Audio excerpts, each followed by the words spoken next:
Hi everyone, I'm Lisa and welcome to Lisa's Stamp Studio. Today's quick tip is about heat embossing. I've had many of you ask me pros and cons of this, the embossing buddy.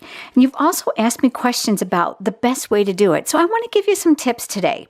I'm using a crumb cake note card. They actually come in a package with the matching envelopes. Really a great buy.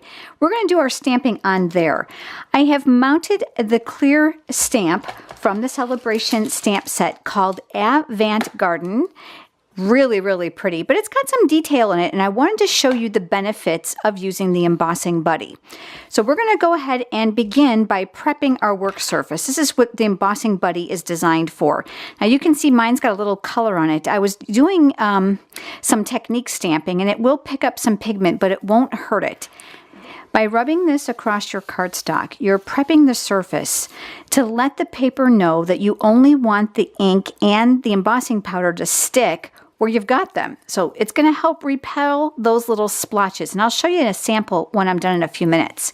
I'm using Versamark ink for this, and I am going to ink up my image.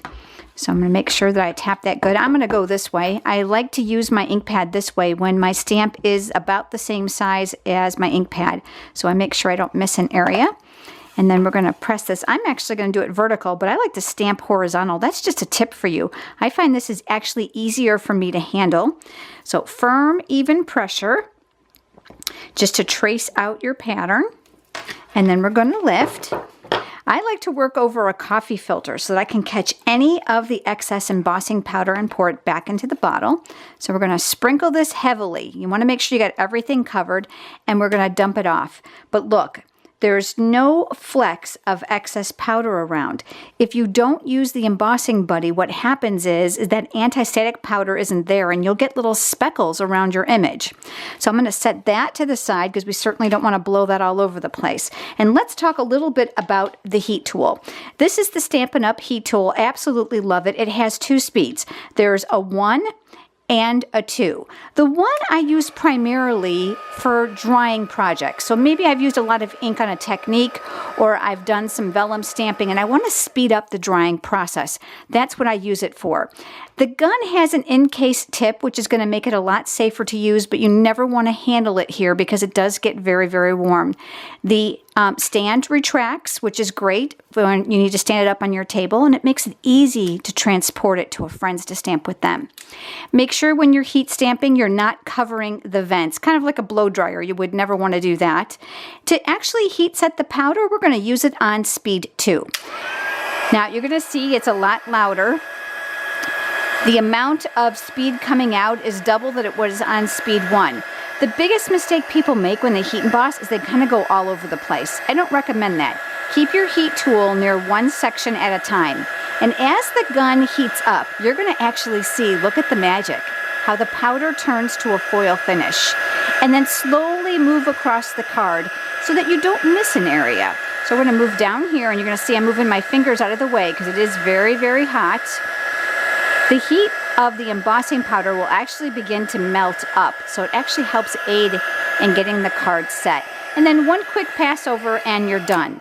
You can overheat it, and if it does, you'll know because it's going to look scorched and it's going to look embedded versus raised and shiny like a foily finish. Make sure, again, you're not covering up this spot. The other great thing about the embossing tool is it will retain its heat in the nozzle. So if you're doing repeated cards, it'll go a lot faster. That's another great feature of the encased tip.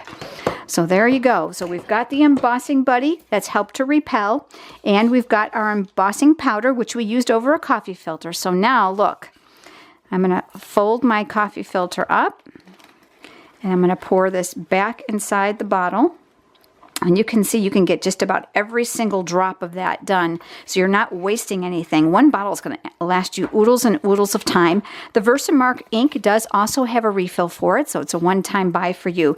But I want to show you a card, same card, but I finished it. Do you see these little flecks here? That's because I didn't use the embossing buddy. So little pieces of powder got left behind, and then when I heat set it, they actually became embedded as part of the card.